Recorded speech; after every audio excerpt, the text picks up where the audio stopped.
Hey, how y'all doing, man? I'm back again with another episode of If Factor. I'm always Jeremy, your host, man. And we back again with a special person, my sister, man. Good person. Go ahead and introduce yourself. Hey, y'all. I'm Jordin. Like bro said, I don't know. Darn. You good? You good. Jeremy's sister. So, man, first off, man, how are you, man? How are you doing, man? I'm good. I'm glad to be here on the If Factor. Y'all better make sure y'all are following the bro. And checking out all the content. Yes, man. So, like, with everything going on in the world, you know, Corona, you know, social justice, things that kind of been happening. But it's just we've been at home. So, how have you been dealing with being at home and probably not being able to see your family, things of that nature? How have you been? It's been hard. Mm-hmm. I will say that. I'm used to going home. I'm not used to being away from my family. Right. I think for me, when the pandemic first started, I really dealt with anxiety for the first time. Mm-hmm. And whenever I felt like I was in a room with a bunch of people, like, I would literally break out in hives. Oh, man. Literally. And I think the first time I went in Costco, I had a whole panic attack.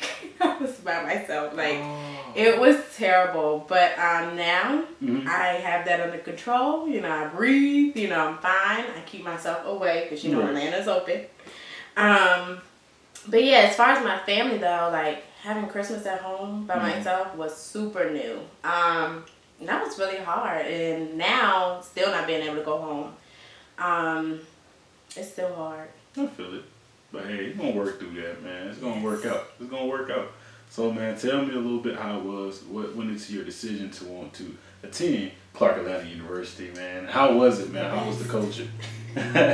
So, I found out I wanted to attend Clark when I did a HBCU tour. Mm-hmm. It was like my 11th grade year of high school, and we visited the campus, and it literally felt like home. Like, It felt like home. I never felt so comfortable in a place where I didn't even know. Like, it felt like home. So, you want to hear a funny story? I sent my check, you know, my admissions check to North Carolina A&T. I didn't even send it to Clark. Oh, man, no. And I still got in, though. I still got in. And it was great. Like, I love that school. It was just like being surrounded by family. Like, so much talent on the campus. It was almost kind of like fear wasn't an option. And everything around you just drove your talent. Like, nobody was scared. I think that was the dopest thing for me. Like, nobody was scared. So, Clark will always be home to me. Like, Atlanta will always be home to me. Like, I love Clark Atlanta University. We're great. Respect. We're the best. We are. We put the U in AUC. You're right. Like, if it wasn't Clark Atlanta University, right. It wouldn't be no AUC. I just want to put that out there. Go on, drop that. Go on, let them know. Hey, you know, I'm going to say that all day to the day, man, because that's the university. That's right. Saved my life. Period. So thankful for that, man. So what is your day-to-day as a facility manager, you know, in your 9-to-5 life? How does that look? My day-to-day, Jeremy, you know, I wear plenty of hats. Mm-hmm. Okay. But really, I am the operations manager for a corporate office here in the North America side. Mm-hmm. And I lead a team. I have a great team. I lead a team here. I was tasked with branding our team here. We have a full team on the Europe in the UK. But here in the America side, we don't. So literally, it's like 4 people on our team on this side. And I run the back office, so all of our budget needs. I have any vendor relationships, I manage those. Again, and I brand also who we are as a team, who we are as a facilities group, and how we want our office to be portrayed and ran. Ultimately, we run the day. We run the office. We make other people's lives smooth in the office, and that's my job. If your day can go how you want it, then I've done my job for the day. I've paid the light bill for you. I've paid the coffee people for you. You know, everything. So literally, I keep the place running. So if you ain't there, then the place is gonna be like, whoa, wait a minute, hey, what's going on? So that's thoughtful hat. Listen, that's how they act. But at the same time, again, I have a team that has my back. Of course. You know, and I have a boss who trusts me, and even he has my back. Like, he's like, Jordan, do I need to do anything for you today? And it's just like, yeah. Can you do this for a second? That's if you don't what's mind, can you? That's what's up. So, like, yeah, but it's been really great. It was so crazy because on my vision board that I created like 3 years ago, I put that I wanted to take over all the facilities on the East Coast. And we have 2 here, 1 in Texas, and then 2 in New York. And literally, I got a call while I was in a meeting about a month and a half ago, and I got the New York office. So I started there this summer. Yes, man. That's what's up, man. That's what's up. So let's go into the tangent of the beautifulness of you do nails. Yes. It's very important that you have your own business, and your nail company actually gonna be a corporation. I'm speaking into the day. But go ahead and just tell the viewers and your people where they can get you at, and also what got you into, doing nails. Like, what helped to spark that? So really, I have been doing nails since I was like 7. And I had this aunt who lived with us, and she had the longest nails, and she would always let me do them. And I literally, anything you name it, dots, stripes. My mom got me like this whole kit. But I was 16 when I got licensed. I've been in the beauty industry for a very long time, me and my sister both, because my mom is a hairstylist. Right. And she's always had her own business. So it was like, yeah, I want to do nails. Now, I wanted to learn how to do designs and stuff. Had I known that I was going to do chemistry, anatomy, diseases, and all of that, like, my summer was literally taken away from me. But that's literally what got me started in nails. And now, being in quarantine was great because it was like God had given me everything back, all of my heart's desires back, and I kept running with ideas. Like, he's giving me visions for different things, and catch me 2022 because everything will be launching in 2022. Yes. But I talked to you a lot about it.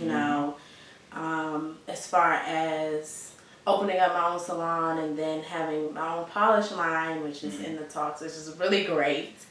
I'm excited.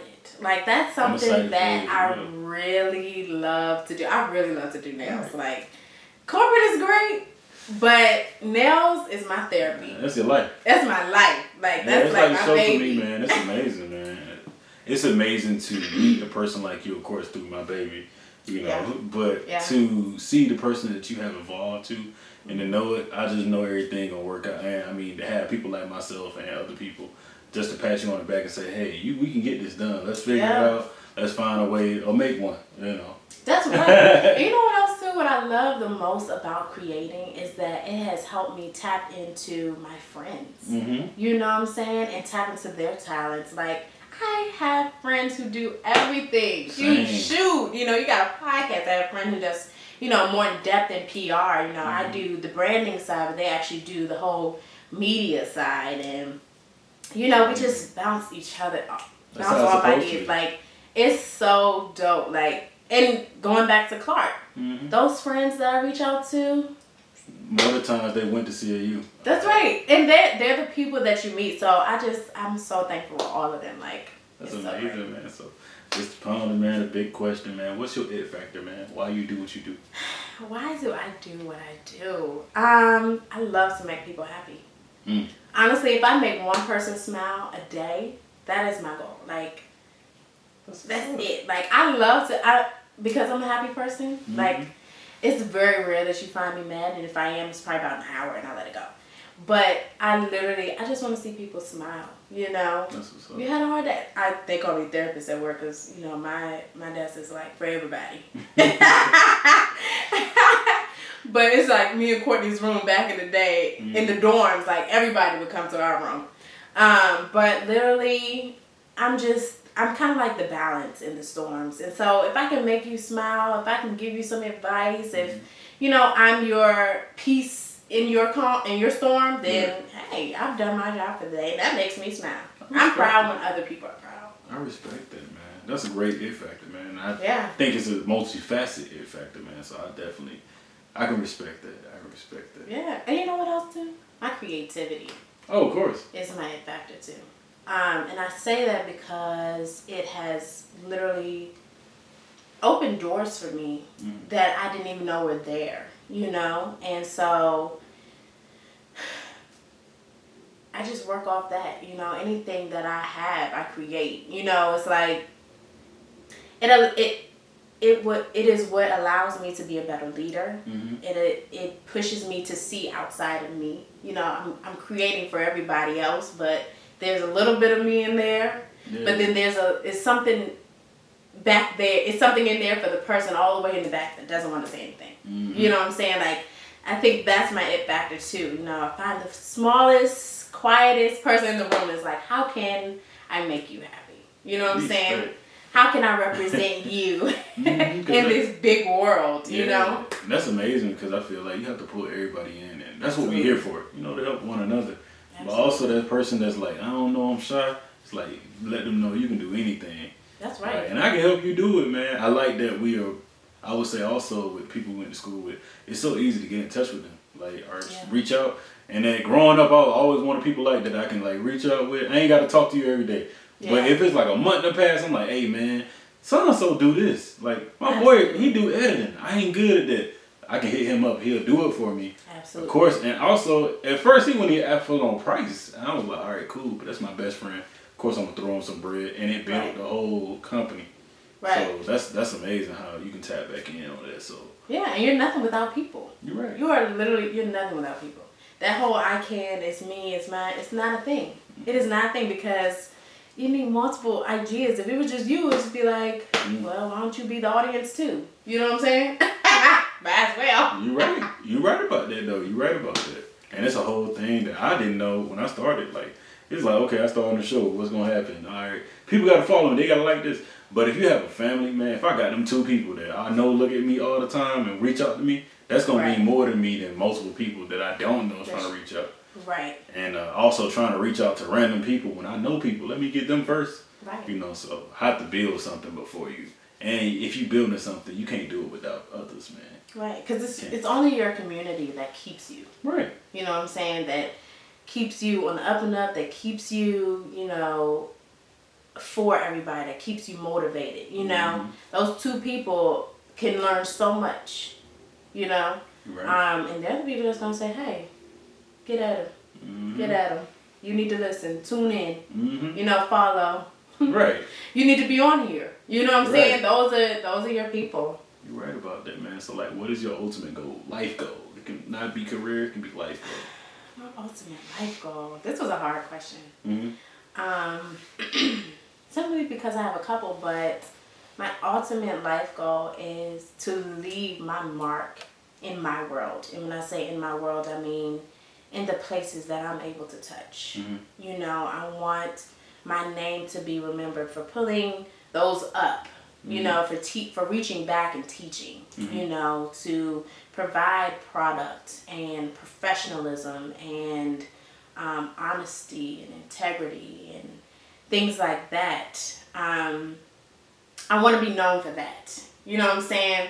I want to say, like Madam C.J. Walker, you know, without her, where would hair be? You know what I'm saying? It's like, dang, Jordin was the first black polish line next to OPI or Morgan Taylor. You know what I'm saying? So I think about those things, you know, and I think about how I want to be viewed, but also, too, you know, I love to teach nails. Respect. You know, why would I get that far and not go back? Pass it on, yeah. You know, and I see so many different ideas with different people who we went to school with who are now pursuing nails. I'm like, acrylic is great, but lawsuits are too, and diseases are too. So let me just tell you what you should look out for. You know, even if I give that little tidbit, it's like, oh man, okay, let me go to school. Let me get licensed. Yeah, because a lot of people know about the front end, and that's what you see. And I think about technical when I explain this, but we think about the front end of, hey, I want a website, I'm going to do this, and I'm going to do this. I ain't got to get trained for it, but you don't know the back end and stuff, lawsuits that can come. So important. You can, like, even me setting up my website, I'm glad I'm an engineer, but at the end of the day, I had to reach out to my friend that specializes in that. Because I'm like, okay, it's been a while since I built the website. Right. Let me get the security set up, because what if somebody trying to buy a shirt? It's a shirt now, $25, but they get the card information. They're going to be trying to reach out to me. Hey, man, your company did this. So instead of trying to do stuff yourself, you have to tap back into people that you know and say, hey, how did you go about doing this? Right. And not being scared of what they're saying, you know?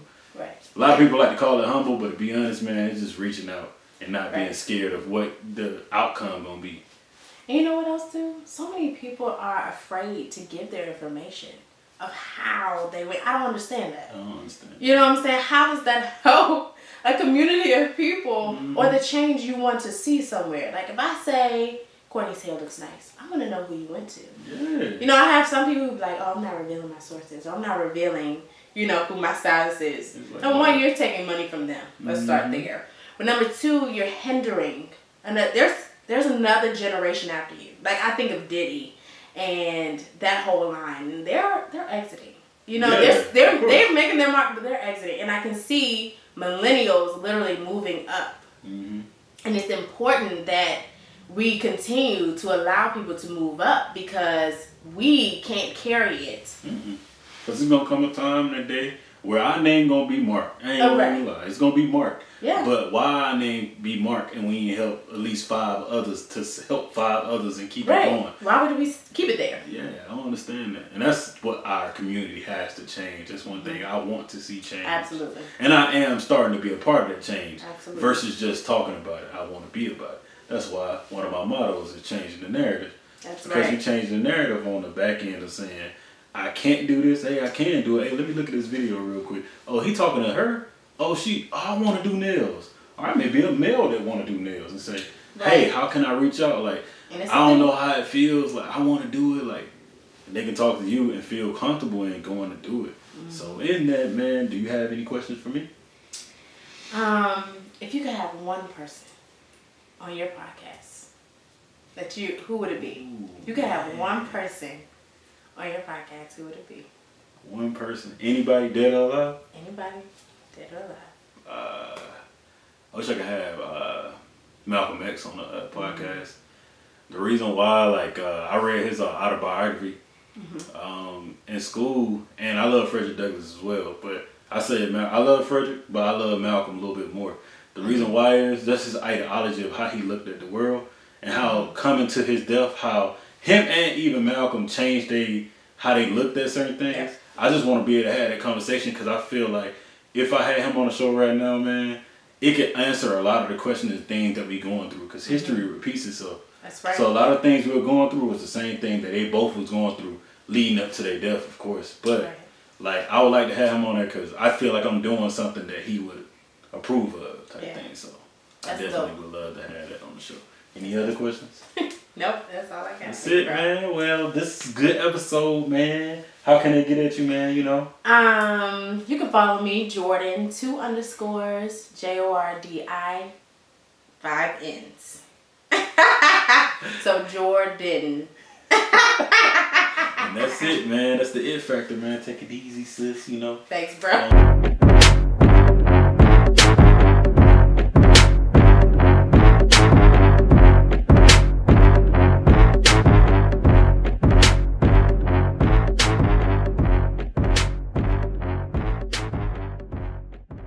We can sit back and shit. Where did it? Oh, this is my Millie Rock moment. You started? You should have bloopers. Yeah, this is great. Hey, yeah, I'm recording. Yeah. What's up? What it do? You know, it's Jeremy with the it factor, man. You know, we have somebody special here today, you know. That's it? No, I'm not going to start yet. Okay. Give me like a 3, 2, 1 countdown. You're going to see how I change up. It's already recording. Okay, cool. You want me to be this close or want to move over? Yeah, let's have candid conversation. Like if you're going to angle, you got to angle. Like, what's up? What it do? Like have a convo. Like I know you, so I can be close. Gang. You know you got to keep it 6 feet, nigga. Right, this is Corona, sir. Fix the couch. Get this couch. Get a new couch. Okay. With 2 boobs in the hip in it, or like am I? You look good. You look good. How do I look? You look good, friend. How do I look, man? You look good, babe. Thank you. Look at you like this. That look good. We good? You recording everything? Yeah, okay, let me get Okay, mine. that's great. Hold on. It's probably best if that's not, because I'm going to be looking at this. Oh, yeah, Do I'm you not- want me to look at this? Or No, you gonna no, just... me and you. Okay. Okay, this is what we do. When we record, it's gonna be beautiful because we got Ricky. I want him to hear all this. So he amazing. So what's gonna happen is when we flip everything, when he do everything, he know I started. It's gonna be like this. Whenever you got to say something important, look in the camera. Like you want to say something about your nail, you can hit me at this. Okay. But anytime else, me and you. Okay. So, Do y'all want this way or this way? that way, just keep it back, so she won't be scared. So I won't be distracted either. Because I'll be looking at me the answer. All right. Can you see my Christmas sock? Okay, great. Do you want to see your pants? Who? Or her? Okay. Give it on. Yes. Keep it on. Sure. All right, cool. And that's when I'll get the pants. Sorry. Get the whole fit. Okay, I'm going to shower. Just go.